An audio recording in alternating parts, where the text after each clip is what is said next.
dinyatakan etis dan tidak etis itu apa gitu ya poinnya. Apakah sudah terlihat di layar kaca teman-teman semua? Sudah, Bu. Sudah ya. Jadi prinsip etika itu menurut Harris 93 ada yang disebut dengan etika kemanfaatan umum. Jadi sesuatu dilakukan atau misalnya eksplorasi kekayaan alam, sumber daya alam, itu harus dilihat dari motivasi utamanya apa. Jadi kemanfaatan umum itu harus didahulukan daripada kemanfaatan kelompok. Kalau untuk memperkaya diri sendiri, berarti kebanyakan orang menyatakan itu tidak etis atau artinya tidak sejalan dengan nilai-nilai etika yang ada. Kemudian etika kewajiban. Jadi kewajiban itu ketaatan secara moral ya. Jangan bohong, jangan mencuri, harus jujur dan seterusnya. Kemudian ada juga etika kebenaran. Etika kebenaran itu seperti plagiasi, tindakan-tindakan yang itu memalsukan, itu juga termasuk pelanggaran terhadap etika kebenaran. Kemudian etika keunggulan dan kebaikan. Jadi perilaku dasar orang untuk menyatakan benar dan salah, baik dan buruk. Memang masing-masing orang punya landasan sendiri-sendiri ya. Bisa jadi mungkin kebanyakan kalau di Indonesia landasannya adalah landasan agama gitu ya, sebagai dasar untuk menyatakan baik dan buruk. Tetapi pasti ada sisi humanis yang itu pasti sama di semua agama gitu ya. Nah itu biasanya secara umum dinyatakan untuk menunjukkan perilaku baik dan buruk gitu ya. Kemudian etika sadar lingkungan, ini sensitif atau enggak sih kita terhadap adanya sensitif enggak sih terhadap kondisi lingkungan kita gitu ya. Kemudian tidak hanya moral tapi juga melibatkan ada natural resources, ada flora fauna yang perlu dilindungi, dijaga dan dirawat. Nah, nilai-nilai kayak seperti itu tidak akan muncul dengan sendirinya, tetapi itu dari pembiasaan. Misalnya ketika teman-teman masuk ke STTN gitu ya, kemudian ada melihat suatu pemandangan, misalnya kabel terkelupas gitu ya, itu kan unsafe condition ya. Nah itu kan kalau tidak dilatih sejak awal, sensitivitasnya juga nggak akan muncul ya, nggak akan muncul sehingga menganggap itu sesuatu yang biasa. Tapi kalau kita terbiasa dengan budaya selamat, pasti rasanya tuh ganjel di hati gitu ya. Kita akan melakukan suatu tindakan tertentu untuk tindakan pencegahan. Itu salah satu cara melatih atau membiasakan untuk yang etika ini. Nah, kemudian prinsip etika itu juga diadopsi dalam Prasetya Alumni STTN. Ya, jadi diadopsi ada berapa poin ini? Ada 6 poin. Yang ini nanti teman-teman akan bacakan ketika Anda wisuda. Artinya itu janji Anda. Janji Anda di hadapan Allah gitu ya, di hadapan Sivitas Akademika STTN dan di hadapan orang tua Anda. Ya, bahwa Anda memang selalu menjunjung Pancasila, Undang-Undang 45, negara, pemerintah, bertakwa, dan seterusnya. Kemudian ada moral, tata susila, tingkah laku, dan perbuatan. Kemudian ada janji itu ya untuk senantiasa mengembangkan, manfaatkan ilmu pengetahuan dan teknologi untuk maksud damai. Dan itu udah Anda sampaikan, Anda janjikan. Kemudian demi kepentingan masyarakat, bangsa, negara, dan umat manusia. Yang berikutnya adalah jujur, disiplin, semangat bertanggung jawab dan pengabdian, mengutamakan kepentingan negara dan masyarakat, dan menjunjung tinggi kehormatan alma mater. Jadi ini adalah janji yang nanti Anda sebutkan, bukan hanya seremonial. Kami sih berharap dari Sivitas Akademika itu akan menginternal di diri Anda. Karena marwahnya kehormatannya sekolahan itu ya dilihat dari alumninya. Kalau pinter, kurang pinter, beruntung, tidak beruntung, itu bukan kita ya, tetapi menjaga nilai kejujuran, kedisiplinan, kesopanan itu bisa diupayakan dan itu penting gitu ya. Nama kehormatan, nama besar itu penting untuk kehormatan Anda sendiri ketika Anda bergaul di lingkungan kerja Anda, ketika Anda menjalin komunikasi dengan dunia luar, menjalin suatu usaha, menjalin suatu hubungan yang sifatnya bisnis, itu juga sangat diperlukan seperti itu. Jadi mohon nanti kita bisa saling menjaga, seperti mungkin yang pernah saya ceritakan, saya lupa pernah cerita atau tidak di kelas Anda, bahwa kakak-kakak kelas Anda itu sudah cukup baik membangun nama STTN ya, khususnya di bidang proteksi radiasi. Dan itu namanya sudah cukup dikenal harum gitu ya, walaupun pastilah dari sekian lulusan ada yang anomalinya pasti ada gitu ya, beberapa oknum tuh pasti ada, tetapi karena mayoritas itu menjaga sikapnya, sehingga nama besar itu masih cukup harum, masih bisa diandalkan. Itu memudahkan Anda ketika akan membentuk jejaring dan seterusnya. Nah, mohon Anda juga nantinya akan bisa meneruskan hal-hal baik itu. Nah, ada kasus-kasus isu yang jadi bentuk pelanggaran kode etik, misalnya konflik kepentingan. Seberapa jauh dikatakan terjadi penyimpangan gitu ya dalam bidang profesi. Misalnya kalau kita menerima hadiah gitu ya, hadiah itu boleh, tetapi besarannya seperti apa sih? Kalau misalnya itu ada maksud di belakangnya, maka itu pasti sogokan namanya, dan itu melanggar kode etik. Kemudian kerahasiaan tuh misalnya bukan hanya tentang kenukliran pasti ada kerahasiaannya. Tapi mungkin yang lain, misalnya yang lebih umum tentang misalnya tentang tender atau tentang informasi-informasi yang sifatnya terbatas atau rahasia untuk kompetitor usaha. Nah, itu juga Anda sebagai pemilik perusahaan atau sebagai karyawan nantinya itu harus bisa menjaga kerahasiaan itu sebagai bentuk loyalitas. Atau kontribusi dana balik. Jadi kayak simbiosis mutualisme ya, tapi dalam hal keburukan. Misalnya merekayasa harga gitu ya. Kalau tender tuh biasanya ada tuh rekayasa harga, banting-bantingan harga. Nah, terus dia pepetin harganya semepet-mepetnya paling rendah, nanti dia hanya akan menerima keuntungan dari dana pengembalian faktur pajak. Misalnya ada seperti itu, tetapi itu boleh sah secara administrasi. Tetapi ketika misalnya ada perubahan harga dolar dan seterusnya, nah itu biasanya jadi kacau. Dan akhirnya yang dirugikan siapa? Klien dari perusahaan Anda. Nah, itu mohon untuk tidak dilakukan. Yang wajar-wajar saja gitu. Kalau misalnya klien itu merasa dipuaskan, konsumen Anda dipuaskan, otomatis dia akan repeat order gitu ya. Nah, kemudian ada juga yang namanya whistleblowing. Itu kesadaran keberanian sesama profesi untuk mengingatkan gitu ya kalau terjadi pelanggaran.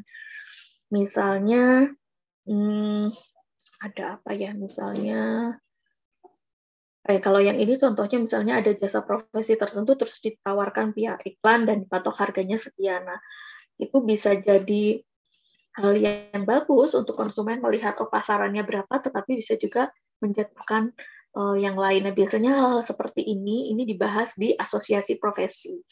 Nah, untuk PPR ini memang belum ada asosiasi profesinya, yang ada baru ikatan alumni yang dibentuk oleh STTN. Tapi kayaknya pembahasan untuk sampai ke sini belum ada. Sebenarnya ikatan alumni itu perlu untuk menggalang untuk bisa saling menguatkan gitu ya kalau ada permasalahan di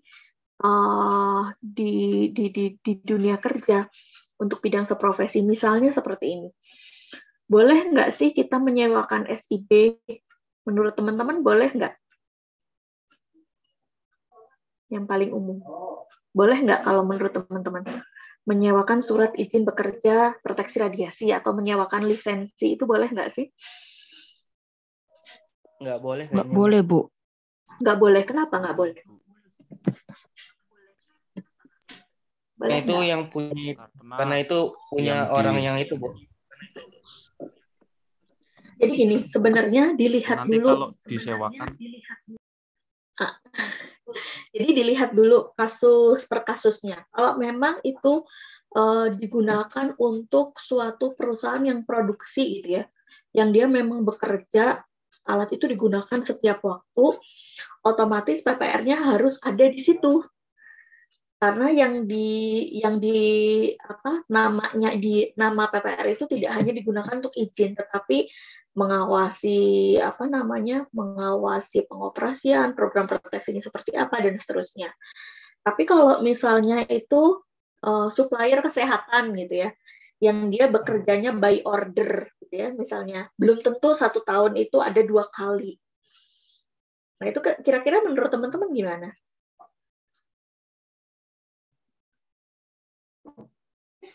Sebenarnya namanya bukan disewakan ya, tapi yang umum sering orang mengatakan itu disewakan. Dia hanya akan bekerja pada saat ada orderan itu gitu ya. Setelah nggak ada orderan itu ya dia di rumah atau tidak di site gitu ya, tidak di perusahaannya, misal di rumahnya sendiri dan seterusnya, dan dia dibayar dengan bayaran basic. Nah, orang biasanya ngomongnya sewa gitu. Padahal enggak. Dia tetap bekerja seperti PPR biasa, tetapi bekerja hanya pada saat kalau ada orderannya aja. Nah, yang seperti ini nih, harga untuk seorang PPR yang seperti ini biasanya yang sering dimainkan. Misalnya dimainkan, kan ini perusahaan baru Pak, ini baru mulai mau tender, belum tentu nih dapat gitu kan. Terus kalau misalnya kami bayar setahun 5 juta atau setahun 3 juta gimana? Nah, biasanya teman-teman tuh suka banting-bantingan harga nih. Toh aku juga nggak kerja, nggak apa-apa deh dapat segitu. Nah, itu jangan. Itu jangan. Kenapa? Nanti kita akan bahas di berikutnya. Ada yang namanya peraturan-peraturan tentang ketenaga kerjaan. Ya, banting-bantingan harga itu yang sebenarnya yang tidak dibolehkan. Kenapa? Karena nanti coba deh bayangin kalau misalnya nih angkatan Anda, ya udah deh nggak apa-apa deh, aku 3 juta, 4 juta juga nggak apa-apa, toh aku kan bekerja yang lain. Misalnya Anda jadi jadi kerja di mana, misalnya di Astra, itu kan cuma buat tambahan aja, bukan untuk yang beneran, income yang bener-beneran. Kalau misalnya Anda 4 juta, bisa kebayang nggak kalau misalnya nanti adik kelas atau teman Anda yang bekerja untuk hal yang serupa, kira-kira akan dibayar lebih tinggi dari 4 juta atau akan lebih rendah dari 4 juta? Ya, lebih rendah dari 4 juta, Bu. Ya, bisa jadi lebih rendah. Sama lah paling enggak. Paling mentok-mentoknya sama. Nah, itu yang menyedihkan menurut saya. Karena biaya rekualifikasi itu kalau teman-teman tahu, mungkin Pak Joko juga bisa sharing, biaya rekualifikasi untuk PPR itu nggak segitu harganya. Kalau untuk orang luar tuh bisa sampai 6 juta, bisa sampai 7,5 juta. Nah, kalau 4 juta Anda sewakan, lah terus saya mau merekualifikasi SIB Anda tuh siapa? Perusahaan itu kah? Kalau Anda nggak dapat apa-apa, gitu ya, ibaratnya nggak dapat apa-apa, ngapain disewain? Mending di hold aja, disimpan sendiri, karena nggak akan punya tanggung jawab apa-apa kan? Terus sama aja kalau kayak gitu kan, rekualifikasi Anda seperti bayar sendiri. Nah, itu. Jadi tolong difikirkan, paling enggak Anda ada biaya untuk rekualifikasi, kemudian ada kelebihannya dari situ. Anda harus bisa menghargai profesi Anda sendiri. Gitu ya. Jadi tolong sebutuh-butuhnya Anda gitu ya, tapi tolong dilihat apakah harga itu pantas atau tidak. Itu bagian dari Anda menghargai diri Anda sendiri. Oke.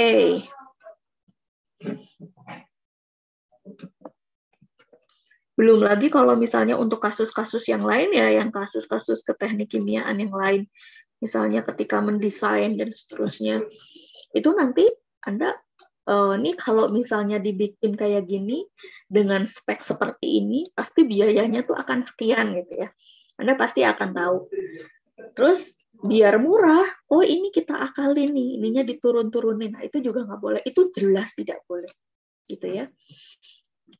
Atau misalnya Anda tahu bahwa itu harusnya dibuat ada keselamatan yang seperti ini, harus dipasang pompa misalnya, dari hasil asesmen keselamatan Anda di bagian alat ini, di antara proses A dengan proses B, misalnya harus dipasang alat keamanan pompa.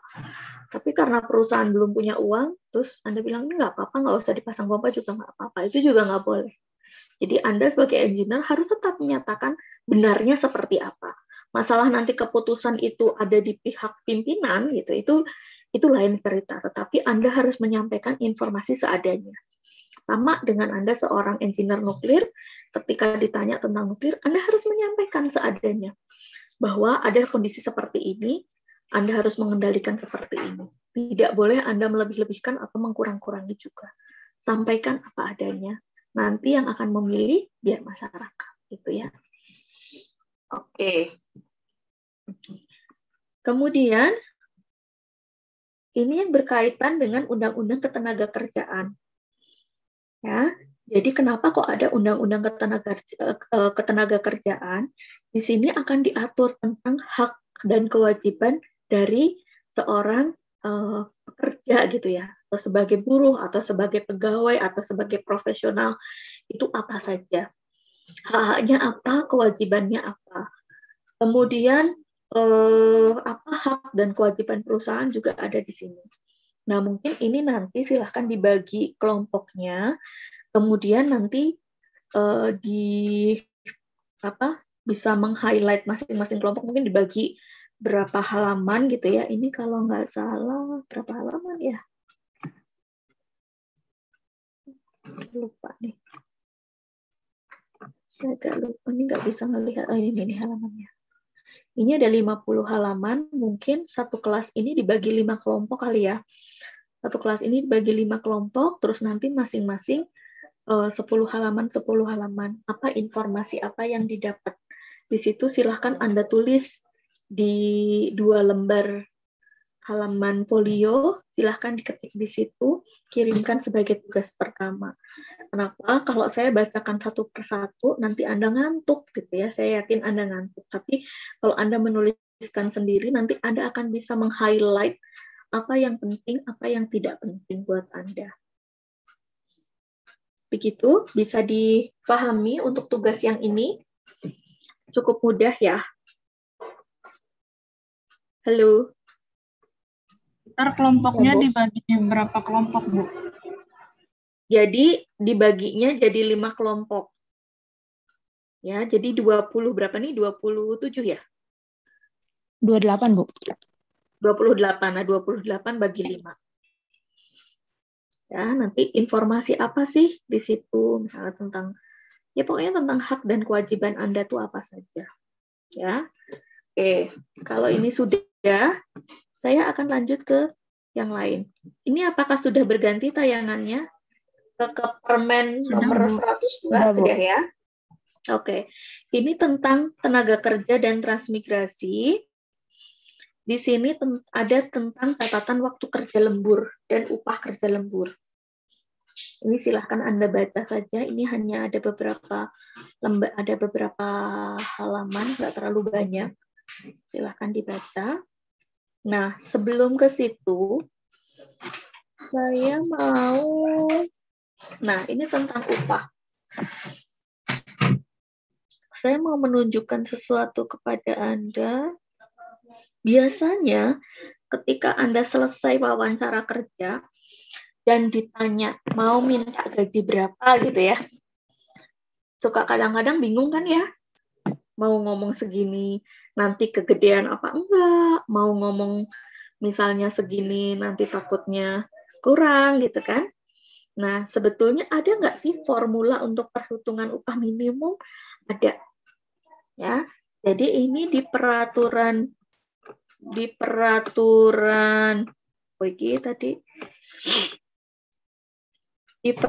nomor 15 2018 peraturan Menteri Ketenagakerjaan itu ada tentang upah minimum. Ya, tentang upah minimum, kalau yang sekarang disebutnya UMR gitu ya. UMR itu berapa sih gitu. Nah, ini ternyata ada formulanya. Nah, nanti teman-teman bisa mencoba menghitung, membuat satu contoh soal gitu ya. Anda silahkan, Anda pengen bekerja, punya angan-angan bekerja di mana, misalnya, aku pengen kerja di Pertamina, misalnya di Blok 10. Oke. Di sana itu upah minimumnya berapa sih? Cek. Biasanya ada tuh di websitenya Ketenagakerjaan, atau Anda searching aja di Google ya. Upah minimum tahun 2021 untuk daerah Tepu itu berapa? Kemudian upah minimum di tahun berjalan itu berapa? Itu bisa dicari. Kemudian inflasi. Kemudian pertumbuhan produk domestik bruto ini juga biasanya ada datanya. Pemerintah akan selalu mempublish. Dan itu mempublishnya tidak awal tahun, tetapi justru sekitar kuartal 4. Jadi triwulan 4 gitu ya. Jadi misalnya dari sekitar bulan Oktober, November, Desember itu biasanya muncul tuh angka-angka tentang inflasi, angka-angka tentang persen delta PDB itu berapa. Nah, itu teman-teman bisa akan melihat UMR-nya itu di situ berapa sih. Artinya kalau kamu punya gaji segitu, kamu bisa loh bertahan hidup di sana. Tapi harusnya gaji Anda itu pasti lebih dari itu. Karena Anda D4 yang setara dengan S1, plus kalau lisensi Anda digunakan, itu berarti harusnya Anda dapat tambahan. Nah, dasarnya apa sih kok harus ada tambahan? Tak tunjukkan tentang ini. Nah, ada nih, di Peraturan Menteri Ketenagakerjaan Nomor 1 Tahun 2017, itu tentang struktur dan skala upah. Seperti apa? Seperti ini. Jadi ini setiap perusahaan itu pasti menyusun struktur dan skala upah. Ya, kalau dia perusahaan-perusahaan besar, pasti dia akan membuat struktur ini. Bentuknya adalah ini. Ada tabelnya.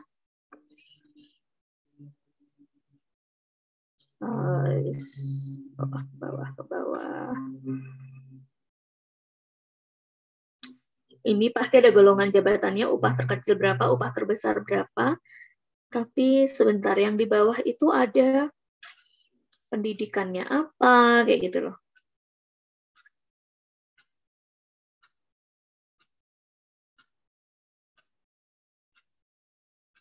Mana ya?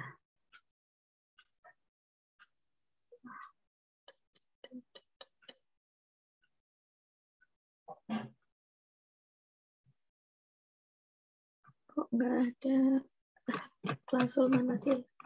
Jadi di sana tuh mempertimbangkan dia lulusannya apa, kompetensinya apa, gitu. Ada pernyataan.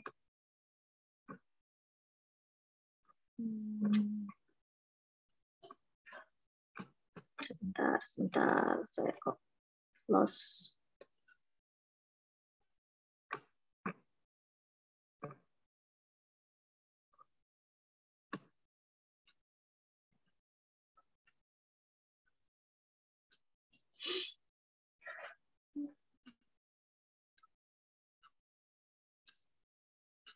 Nah, ini nih, di pasal 2-nya ya, penyusunan dan pemberlakuan struktur dan skala upah, itu pasal 2 ayat 1, disusun oleh pengusaha dengan memperhatikan golongan, jabatan, masa kerja, pendidikan, dan kompetensinya.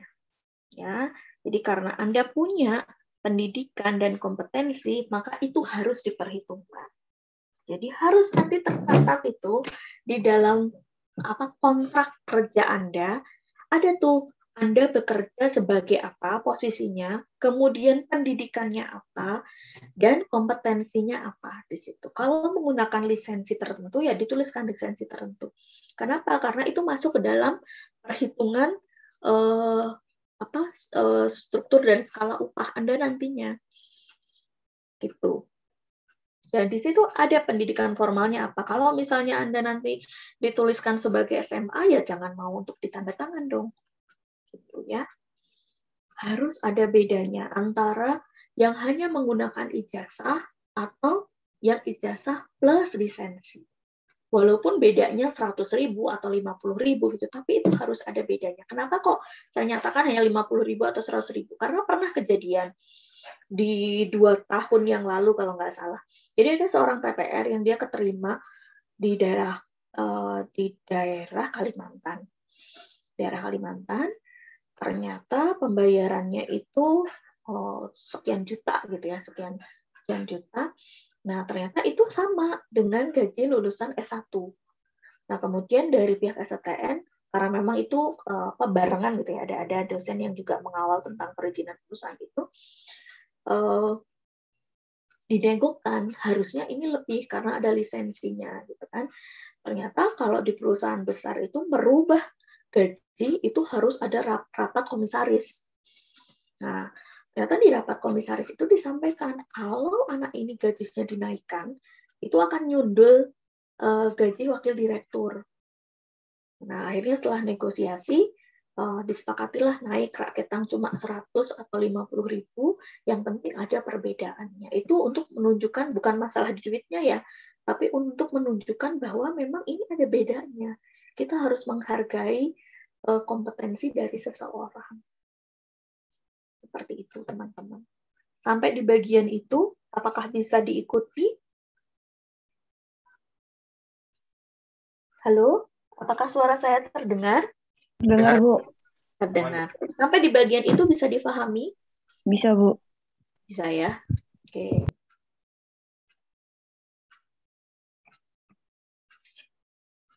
Nah, ini biasanya perusahaan-perusahaan itu nanti akan punya skala-an.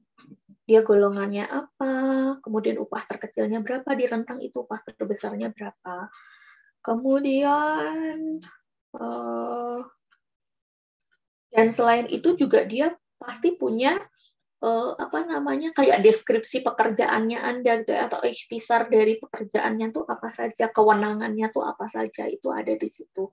Nggak boleh misalnya seorang tukang batu mengerjakan pekerjaan seorang arsitek, begitupun sebaliknya gitu ya. Mungkin bisa, tetapi nggak boleh seperti itu gitu ya. Jadi misalnya nanti Anda bekerja sebagai PPR, membawahi AR, OR gitu ya, helper gitu ya. Tapi Anda bisa membantu, Anda bisa membantu helper, bisa membantu AR, OR. Tapi Anda tidak boleh menggantikan pekerjaan mereka secara penuh.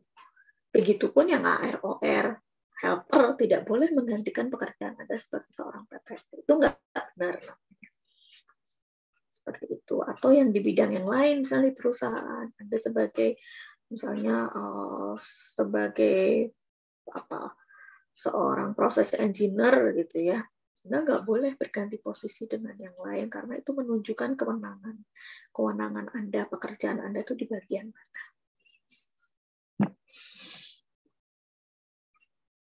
Seperti itu teman-teman untuk struktur dan skala upah. Ada yang mau ditanyakan terlebih dahulu? Silahkan. Ada? Saya mau tanya tentang tugas tadi, Bu. Tadi itu undang-undang nomor berapa?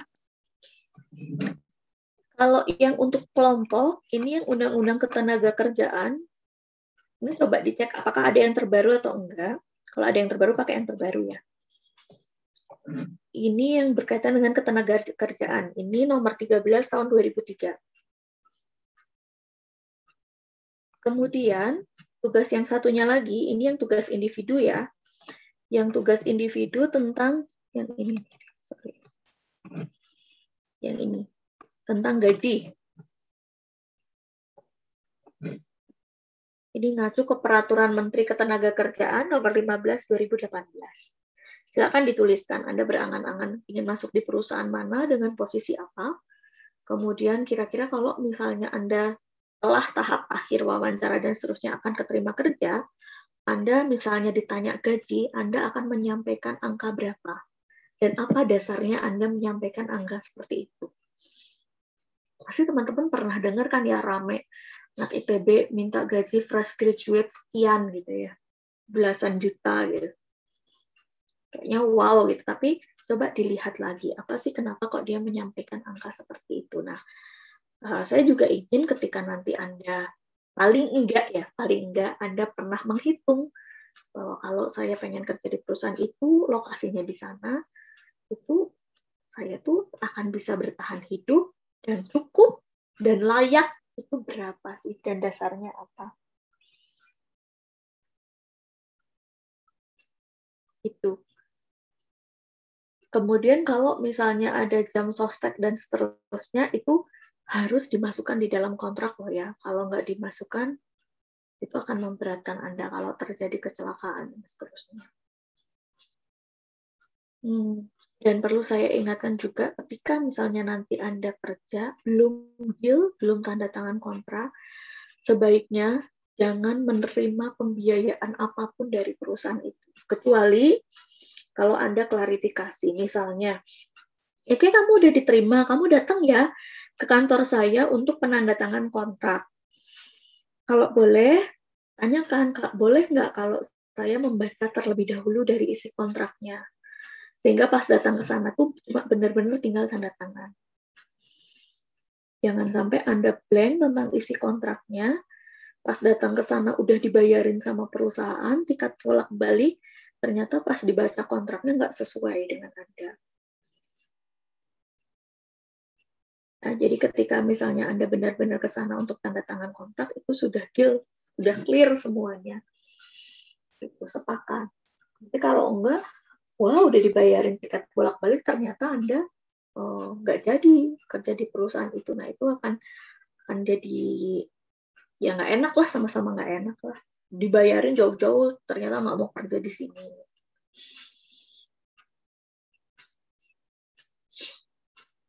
Seperti itu, teman-teman.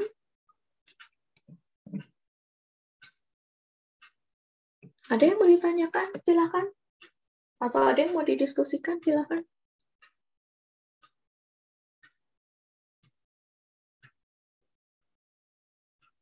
Oke.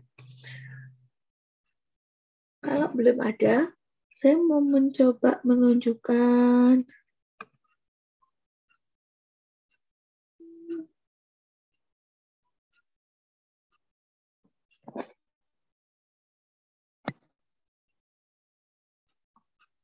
nah, kenapa sih ini salah satunya kenapa kok undang-undang tentang ketenagakerjaan itu muncul gitu ya? Salah satunya adalah ingin memberdayakan dan mendayagunakan tenaga kerja itu secara optimal tapi juga manusiawi. Karena kalau tidak, seolah-olah negara itu tidak melindungi SDM-nya. Karena kan yang namanya perusahaan itu kan pasti pengen keuntungan yang sebesar-besarnya dengan sumber daya yang sekecil-kecilnya gitu ya. Makanya negara itu hadir untuk mengatur itu. Kemudian mewujudkan pemerataan kesempatan kerja dan menyediakan tenaga kerja yang sesuai dengan kebutuhan pembangunan nasional ataupun daerah. Yang berikutnya memberikan perlindungan ya dalam mewujudkan kesejahteraan. Terus meningkatkan kesejahteraan tenaga kerja dan keluarga. Nah ini ya, ini tanpa diskriminasi dan seterusnya. Kemudian, sebentar, ada yang terkait, ini pelatihan.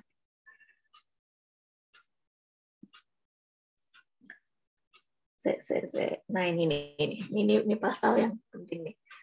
Pengusaha itu bertanggung jawab atas peningkatan atau pengembangan kompetensi pekerja melalui pelatihan kerja. Jadi biasanya setelah Anda bekerja beberapa lama gitu ya, misalnya sudah 3 tahun atau 2 tahun Anda dipandang potensial, itu biasanya Anda diminta untuk mengembangkan kompetensi Anda, misalnya nambah lisensi dan seterusnya. Tentu misalnya walaupun sama-sama lulusan STN bareng di angkatan yang sama, itu belum tentu dapat kesempatan untuk menambah lisensi, itu bisa bareng juga. Itu belum tentu. Nah, untuk yang seperti itu teman-teman nggak perlu iri-irian gitu ya, nggak perlu merasa iri, nggak perlu merasa kecil hati. Karena pasti perusahaan sudah punya poin-poinnya. Nah, kemudian kenapa kok lisensi itu kadang menimbulkan kecemburuan gitu ya? Karena biasanya ketika balik ke perusahaan, lisensi tambahan itu akan dihargai juga. Nah, kalau dihargai berarti pembayarannya juga akan naik. Dan itu juga bermakna tanggung jawabnya dia juga akan naik. Nah, ini sering nih, misalnya satu tim dari STTN, ada 6 orang, satu angkatan, di satu perusahaan yang sama. Tapi ternyata, padahal kan aku waktu sekolah itu kan aku lebih pintar gitu ya. Kenapa kok dia duluan yang naik jabatannya gitu? Kok dia lebih duluan? Padahal kan aku tahu persis dia tuh seperti apa gitu. Nah, kayaknya ketika saya ngomong seperti ini, teman-teman, apa sih Bu Ega? kayak gitu nggak mungkin lah aku begitu gitu. Tapi pada kenyataannya selama bertahun-tahun hal seperti itu sering didengar gitu ya. Artinya itu mungkin nanti akan Anda hadapi dan Anda harus bisa mengendalikan diri Anda gitu ya, bahwa ya perusahaan memang punya poin tersendiri. Mengapa kok dia dapat kesempatan untuk melakukan pengembangan kompetensi lebih dulu dan seterusnya. Itu nggak perlu, rezeki mah udah ada yang ngatur gitu ya, nggak perlu seperti itu. Karena masing-masing orang pasti punya rezekinya sendiri-sendiri gitu. Ya, tolong itu dipahami betul. Terus,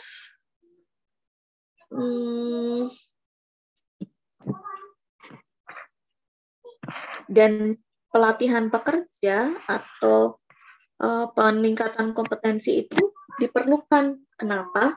Karena itu yang akan membuat orang itu ter-refresh dan gak jenuh dengan pekerjaannya. Makanya kenapa kalau yang di PNS itu, pasti ada kewajiban bahwa setiap pegawai itu harus mengikuti pelatihan 40 jam per tahun. Itu dalam rangka untuk memaintain kompetensinya dan juga biar pegawai itu nggak jenuh di situ gitu ya. Ada peningkatan wawasan. Kalau di swasta bentuknya biasanya lisensi seperti itu.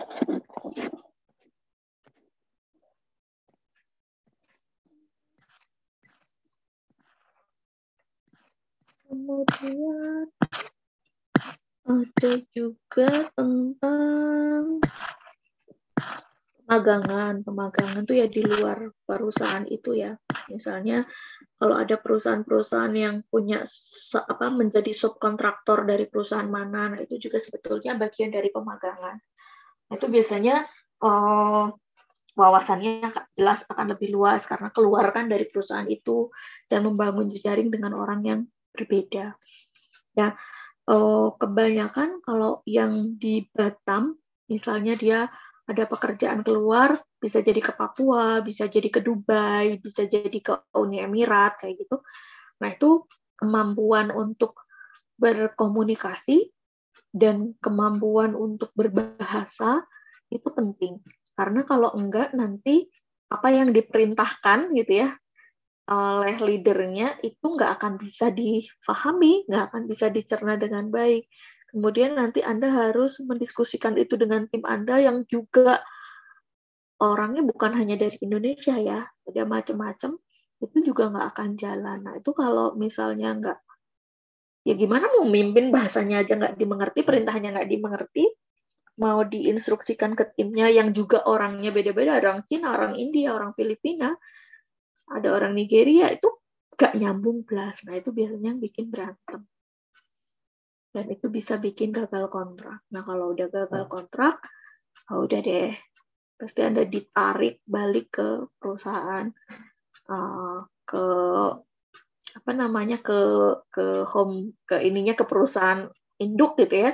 Itu udah karir Anda hanya akan di situ-situ saja. Tapi itu nggak perlu membuat Anda takut gitu ya. Dicoba saja, karena kan yang namanya komunikasi di lapangan tidak seperti komunikasi akademik ya. Yang penting dia ngerti, Anda ngerti gitu. Jadi dicoba aja, dan banyak kok yang berhasil. Kakak-kakak kelas Anda juga banyak yang berhasil sampai di tahap itu, sampai di level itu.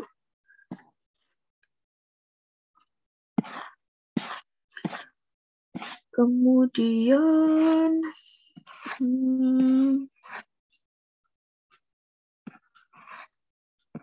mana ya, ada yang bagian ini tentang pengguna tenaga asing. Bentar, ada yang tentang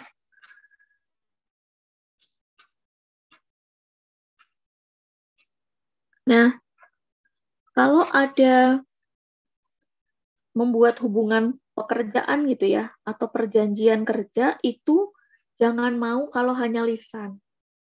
Harus ada perjanjian tertulisnya. Jadi ada beberapa yang PPR itu yang misalnya komunikasinya itu lewat wawancara via telepon gitu ya. Kemudian, udah deh kamu datang aja dulu ke sini terus langsung kerja. Nah, oke, biasanya Anda yang ketika fresh graduate itu langsung datang, langsung kerja gitu. Dibayar.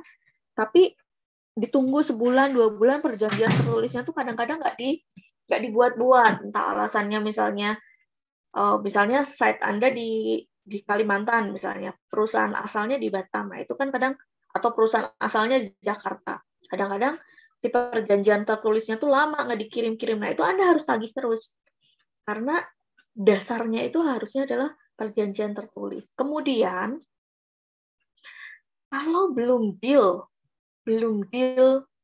kontraknya, Anda jangan mau untuk memberikan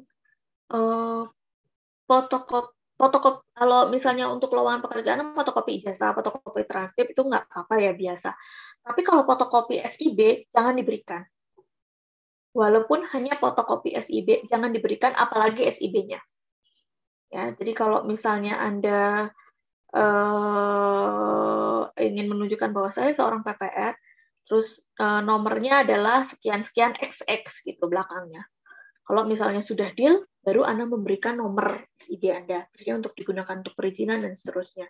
Tapi fotokopi SIB-nya jangan diberikan sebelum deal. Ya, jangan diberikan, apalagi SIB.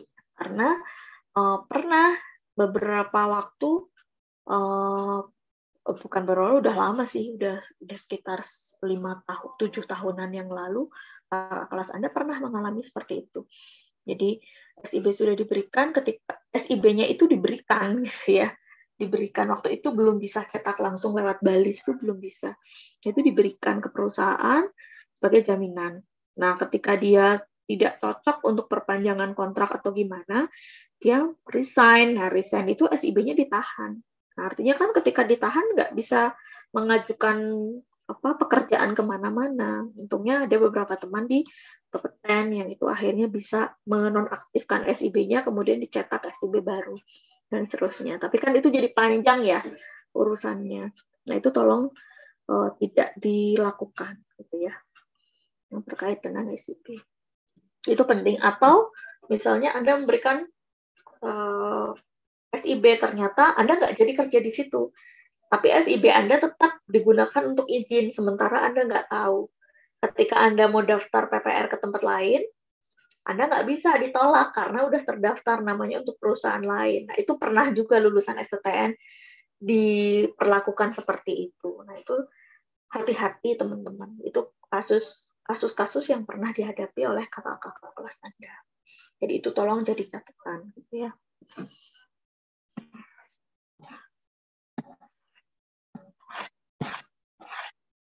Kemudian sampai situ ada yang mau ditanyain dulu?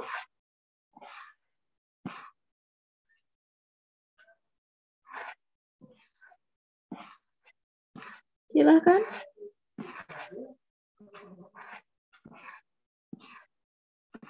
Ada yang mau ditanyakan terlebih dahulu, teman-teman? Halo? Belum ada. Belum ada, Bu. Belum ada ya. Kemudian ada, saya agak lupa di klausul berapa, itu ada izin untuk cuti melahirkan dan juga bulanan. Nah, itu spesial itu untuk yang wanita. Tidak semua perusahaan menerapkan itu, tapi beberapa, saya lupa, alumni Anda tuh ada yang bekerja di sebuah perusahaan tekstil gitu ya, perusahaan besar tekstil, itu menerapkan itu. Jadi kalau misalnya untuk wanita-wanita yang bulanan tuh setiap bulan dia boleh mengambil jatah cuti untuk tidak masuk di hari pertama dan hari kedua. Itu agak unik ya. Mungkin saya juga baru dengar, tapi itu pun diatur di dalam peraturan ini. Gitu ya. Bukan hanya cuti melahirkan, tapi juga cuti bulanan itu ada untuk yang wanita. Terus tentang pekerjaan lembur dan seterusnya itu juga ada di sini. Pekerjaan lembur biasanya tidak diperuntukkan untuk wanita ya. Tidak diperuntukkan untuk wanita. Biasanya untuk pekerjaan yang malam-malam gitu diberikannya untuk yang laki-laki.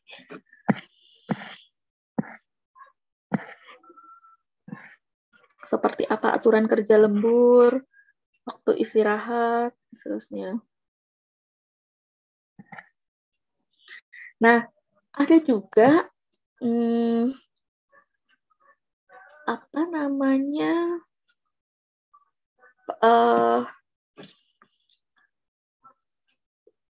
ini yang terkait dengan istirahat atau waktu kerja.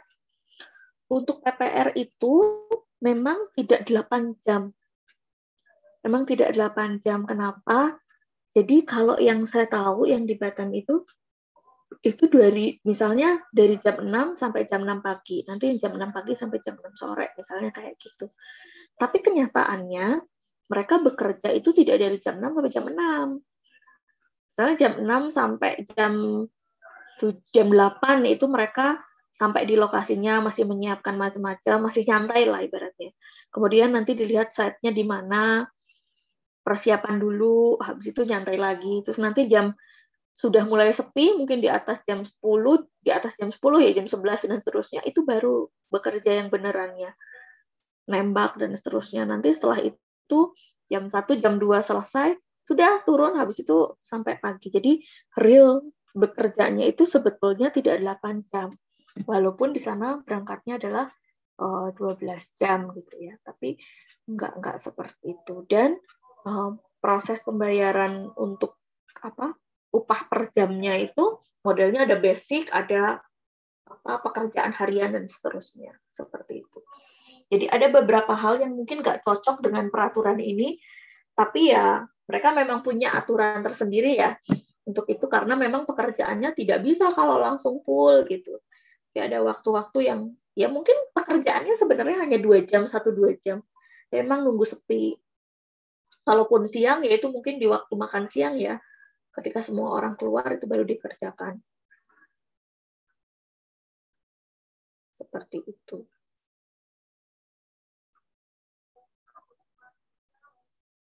Dan kalau dulu itu misalnya pulang dari luar negeri di bandara itu kan ada tuh TKW, ada gitu ya. TKW itu ada jalur sendiri. Kalau Anda itu jalurnya bukan masuk ke jalur TKW ya, tapi masuknya ke jalur profesional. Saya nggak tahu kenapa di bandara ada pemisahan seperti itu, tapi kenyataannya begitu. Entah sekarang masih ada atau tidak.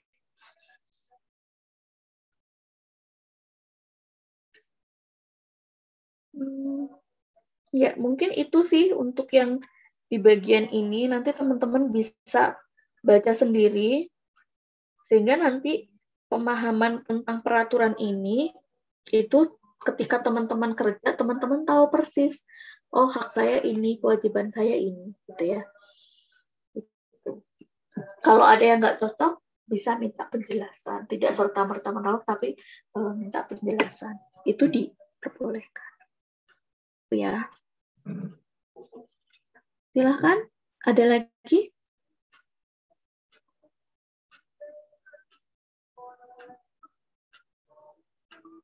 Ada yang mau ditanyakan?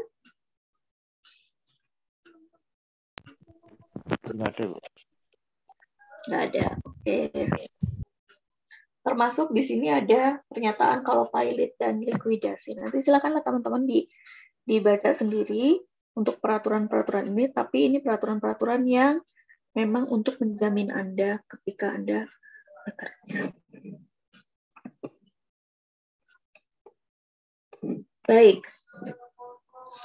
Untuk hari ini mungkin itu dulu yang saya sampaikan. Mungkin nanti setelah itu tugas dikumpulkan, saya harap sih hari Kamis sudah bisa saya terima semua tugasnya. Nanti di pertemuan berikutnya saya akan minta beberapa orang untuk presentasi, termasuk untuk tugas yang pribadi tadi ya. Yang kalau saya pengen kerja di sini, kira-kira saya akan menuliskan angka gaji berapa sih dan dasarnya apa. Oke?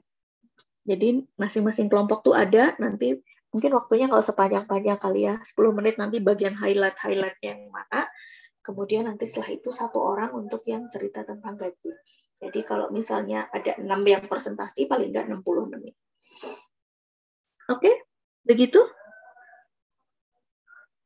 Cukup? Bu, mau tanya Bu. Silakan. Presensinya belum ada ya Bu ya? Bentar.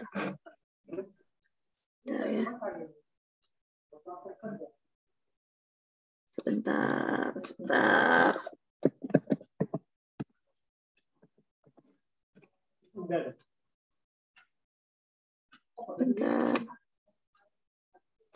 Bentar ya.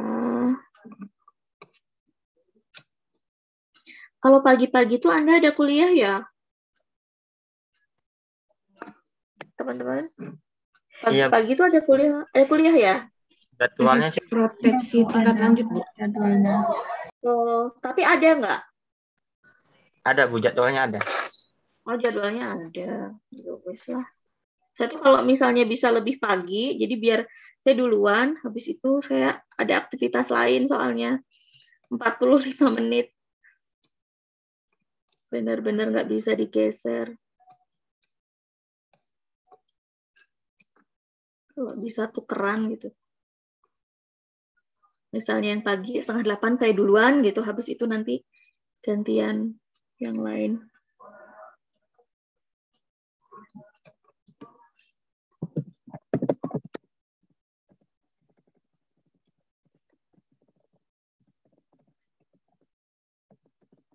Bu Maria ya? Iya, Bu. Yang grup A ya. Oke deh, nanti tak nego Bu Maria mau nggak kalau tukeran lebih pagi.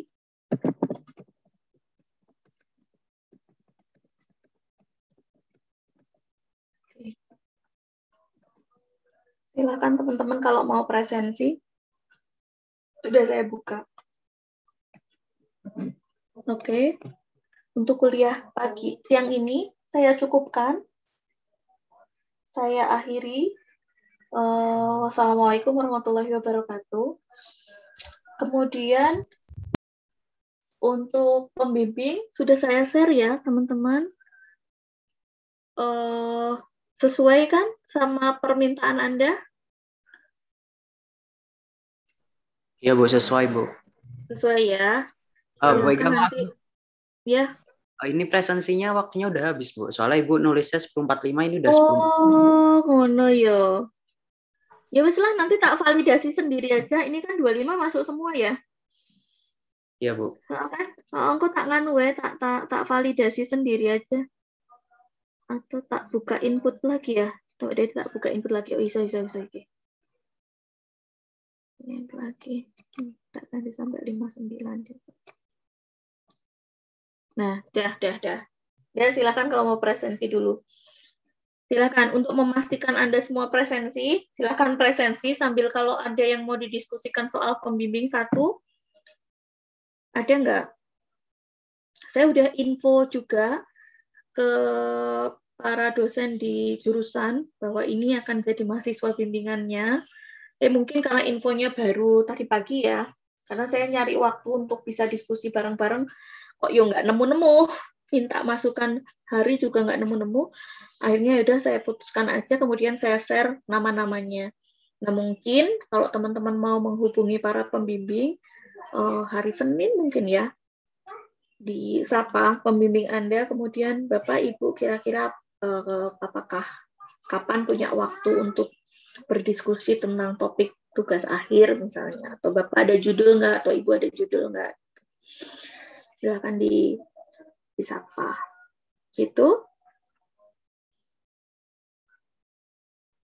Oke. Ada?